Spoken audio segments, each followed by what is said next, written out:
Father Joe, good afternoon on this bright, sunny, and somewhat chilly Amro, Wisconsin afternoon. How are you today? Yeah, good afternoon, Bob. We're in Amro, Wisconsin. I got my cup of Joe. It's hot coffee because it's 6 below zero outside Wow. and uh, coldest part of the year.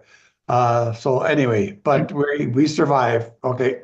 Well, that's wonderful, and I know it's been a number of months since we chatted last with a cup of Joe, so we can share this with the folks in the local community. And I know one of the things that's most on your heart of the service of Casa Esther in this last year is how we are serving the homeless and those that are challenged in their housing in the local area and the Winnebago land area.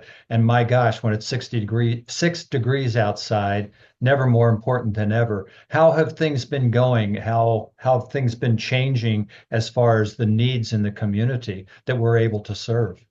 Well, thank you, Bob, for asking that question because it really is a big issue, and we are doing the Catholic worker in the spirit of Catholic worker and Dorothy Day, taking care of the needs for housing. And Mm. when imagine the compassion that we feel here when you think about people sleeping in a car with below zero temperatures in Wisconsin. I mean, your heart bleeds a little bit. And so we are eager to help, and we are in a key position to reach out and help these people in so many.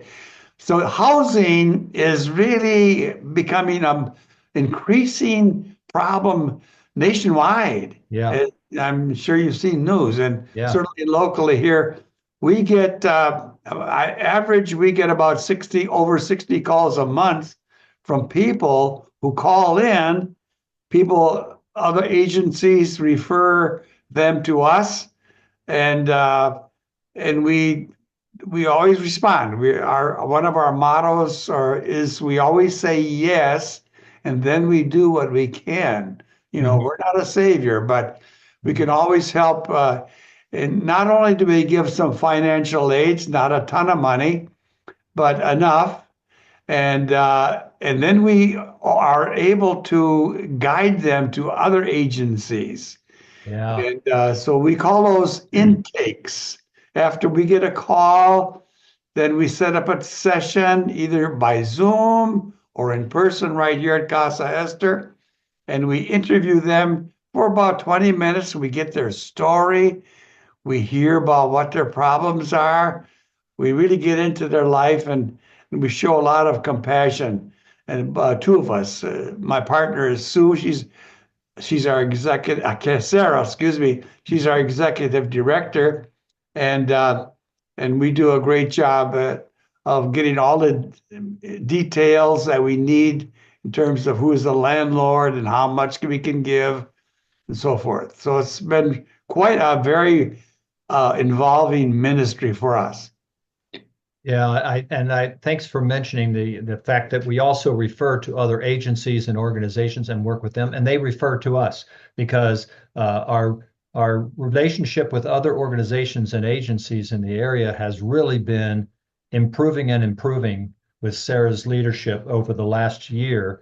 And there's not enough from all the organizations, churches, and agencies to accommodate the need. And so, real important is that working relationship between us. Another one that is related to that is about the need for food in our community. And of course, you've got the Amro Food Pantry right next door to you there at Casa Esther on Webster Street, which you were a part of putting together and founding originally, personally. Understand that Casa Esther has given them a gift recently. Why don't you tell us about that and what that was for? Yeah, here at Casa Esther, our Catholic Worker House, we have some generous donors, and Mm. every once in a while we get a surprise gift. Mhm. I won't tell you when the most recent one, but it was a huge gift to us, came out of nowhere. I call it pennies from heaven. Good. And because of that large gift, it wasn't even a grant, it was an outright gift. Mm. We were able to offer our assistance to our next door neighbor, as you said, the food pantry, which not only did we help found, but we support. And so they need a generator because they have much of their food is placed in Hmm, refrigerated. And if the power goes out, that could be a disaster. right. So as a good precaution, their board decided to get a generator, eight or $9,000 before it's all done. And so we stepped up and offered $1,000 to help pay for that. And they were very grateful and delighted that we made that offer. So we feel we're involved in a partnership with the food pantry in this affair.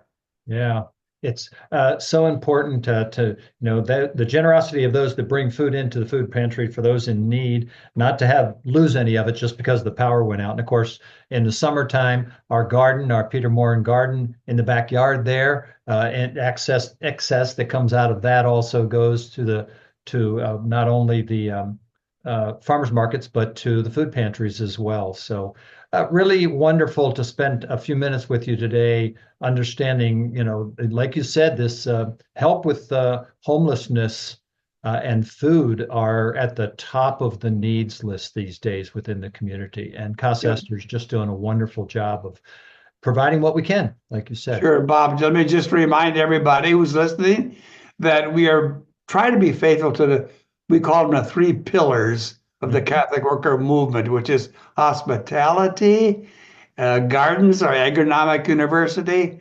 as Peter Moran calls it, and the third pillar, which is The roundtable discussions. roundtable Happens. discussions, which Yeah. we just had last week. So we're pleased to be able to hospitality to reach out to those who are in need of housing.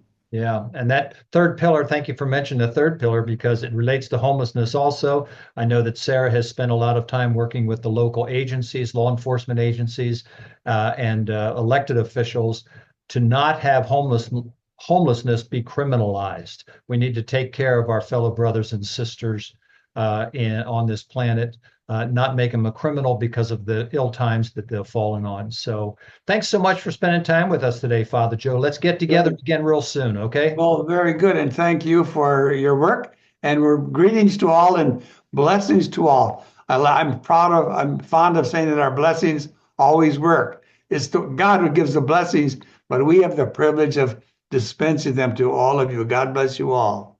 Thank you, thank you, thank you. Have a great day.